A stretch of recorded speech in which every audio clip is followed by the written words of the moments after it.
জন্যে। আমরা তাদেরকে 2টা কাপ দিব। চ্যাম্পিয়ন টিমের কাপের সাথে আমরা 1 লক্ষ টাকা পুরস্কার দেব। রানার্স আপের কাপের সাথে আমরা 50,000 টাকা পুরস্কার দেব এবং তৃতীয় স্থান নির্ধারণে একটা খেলা হবে, সেটার জন্য আমরা 20,000 টাকা দিব। এটা হচ্ছে ক্যাশ মানি। 31 দফা বিহীন সূচনা কালিহাতি না। প্রিয় সাংবাদিক ভাইয়েরা, আসসালামু আলাইকুম। আপনারা এই কষ্ট করে আজকের এই অনুষ্ঠানে আসছেন, আপনাদের এই জন্য আমার পক্ষ থেকে ধন্যবাদ। আমি প্রকৌশলী বাদরুর রহমান খান, আপনাদের সাথে সুসম্পর্ক দীর্ঘদিনের এবং যে কোনো কাজের যে কোনো অবস্থানে আমি থাকি বা না থাকি আপনারা সবসময়ই সহযোগিতা দিয়েছেন, আমার সাথে ছিলেন, সেই জন্য আজকেও আপনারা এসেছেন, এই জন্য আপনাদেরকে ধন্যবাদ।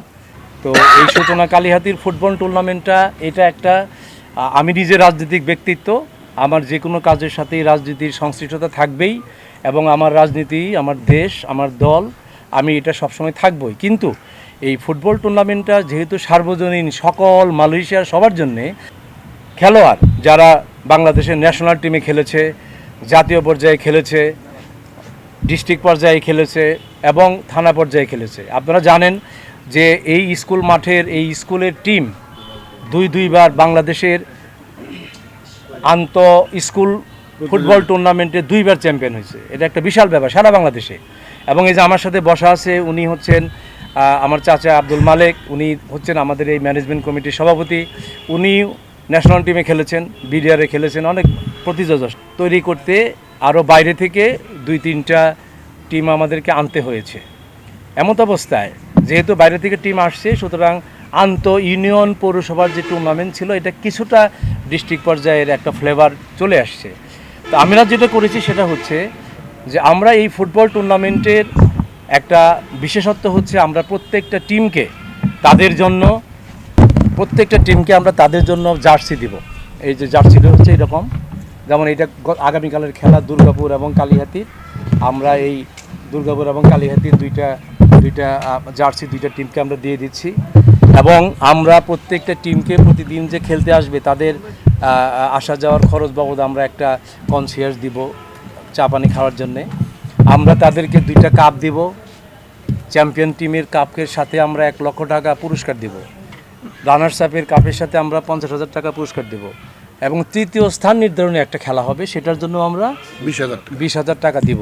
এটা হচ্ছে ক্যাশ মানি। আর 31 দফা আমি সারা কালিহাতির প্রত্যেকটা জায়গায় যেখানে যাচ্ছি সেখানেই আমি এটা প্রচার করছি, অভিনব পর্যায়ে প্রচার করছি, বিভিন্নভাবে প্রচার করছি। এবং আপনারা শুনে খুশি হবেন যে কালিহাতি হচ্ছে প্রথম যেখানে 31 দফার প্রচারণা আমি একটা ভিন্ন মাত্রা নিয়ে আসছি। 31 দফা সূচনা কালিহাতি অবশ্যই আরেকটা পরিপূরক। 31 দফা বিহীন সূচনা কালিহাতি না। 31 দফাকে বাস্তবায়ন করার জন্যে কালিহাতির থেকে যেটা আমি কাজ করব সেটার নামই সূচনা কালিহাতি, অর্থাৎ তৃণমূল পর্যায়ে আমি যেটাকে শুরু করব সেটাই হচ্ছে সূচনা কালিহাতি। সেটাকে ব্যাপক ভিত্তিক করার নামই সূচনা কালিহাতি এবং তার সাথে কালিহাতির জনগণের যে চাওয়া পাওয়া সেটার সংমিশ্রণ করে আমার মতো করে আমি সেটাকে আগায় নিয়ে যাব। যদি আমরা গতানুগতিক রাজনীতিকবিদরা যেভাবে করে সেটাকে আমি সমর্থন করি না। আমি রাজনীতিক, আমার দল নির্দেশনা দিবে, ম্যানিফেস্টো থাকবে, 31 দফা থাকবে। সেই 31 দফা এবং ম্যানিফেস্টোকে সামনে নিয়ে আমি কালিহাতির জনগণকে নিয়ে, কালিহাতির মানুষের চাওয়া পাওয়াকে নিয়ে যেটাকে এস্টাবলিশ করব, যেখানে থাকবে না কোনো বিভেদ, থাকবে না কোনো বিশৃঙ্খলা, সেখানে থাকবে হচ্ছে ঐক্য। সেই ঐক্যর জন্য আমি সমস্ত জাতীয়তাবাদী এবং জনগণকে এক প্ল্যাটফর্মে ডাকতেছি। যদি সেটা আমি সাকসেস হই তাহলে আমার সূচনা কালিহাতি সাকসেস হবে। 10টা ইউনিয়ন, 13টা ইউনিয়ন থাকলে 10টা ইউনিয়ন, 2টা পৌরসভা, 12টা। আর যেহেতু কোনো ইউনিয়ন নিল না টিম, সেই হেতু আমরা টাঙ্গাইল জেলার মধুপুর থানা, ঘাটাইল থানা, গোপালপুর থানা এবং ভুয়াপুর থানাকে অ্যাড করে আমরা 16টা টিম করেছে। এই খেলাটা হবে নকআউট ভিত্তিতে। 2 তারিখ থেকে শুরু করে আগামী 28 তারিখ পর্যন্ত সেমিফাইনাল খেলা শেষ হবে। তার ওই ফাইনালের এবং তৃতীয় স্থান নির্ধারণের খেলাটার ডেট করি নাই, ওটা পরবর্তীতে করা হবে।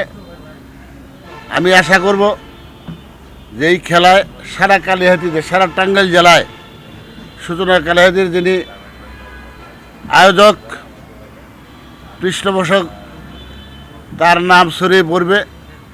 আগামী দিনে উনি যদি জাতীয়তাবাদী দল বিএনপি কালিহাতি ওনাকে